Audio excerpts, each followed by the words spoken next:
ஸ்டேஜில் வந்து ஓகே இது வந்து என் கட்டுப்பாட்டை இல்லை அப்படின்னு சொல்கிற மாதிரி வந்து ஓகே கரெக்ட் தான் அப்படின்னு சொல்லி கட்டுப்பாட்டில் இல்லை அப்படின்னா அது கொஞ்சம் ஃப்ரீயாக இருக்க மாதிரி ஓகே ஓகே. அப்புறம் 24 மணி நேரம் அதையே சொல்லிட்டு இருக்க மாதிரி இது ஏதாவது பிரச்சனை வந்தா உடனே இது கட்டுப்பாட்டில் இல்லை, இது நான் எதுவும் பண்ண தேவையில்லை, நான் எதுவும் பண்ண தேவையில்லை, அதையே ஒரு ரிப்பீட் பண்ணுற மாதிரி ஒரு ஃபீலிங்.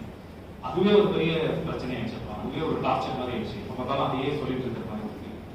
அப்புறம் கொஞ்ச நாள் கழிச்சு அவருக்கெல்லாம் பேசியிருக்கேன். அப்புறம் நானே கொஞ்ச நாள் ஆராய்ச்சி பண்ணேன், ஏன் இந்த மாதிரி வருது அப்படின்னு சொல்லி யோசிச்சு இருக்கும்போது ஓகே அப்போ இந்த ஒரு எண்ணம் வருது இல்லையா, இது என் கண்ட்ரோலில் இல்லை, இதை நான் ஒன்றும் பண்ண தேவையில்லை அப்படின்னு நானே பேசிக்கிறேன்ல, அதுவுமே நானா வேணும்ட்டே வர வச்சுக்கிறேன்னா அதுவா வருதா அப்படின்னு சொல்லி யோசிச்சு பார்க்கும்போது ஓகே அதுவுமே அப்போ அதுவாக தான் வருது. இப்போ அதுவும் நம்ம ஒன்றும் பண்ண முடியாது அப்படின்னு ஸ்லோவாக அப்படியே கொஞ்சம் கொஞ்சமாக புரிஞ்சு டோட்டலாக அப்படின்ற முயற்சி கையில்.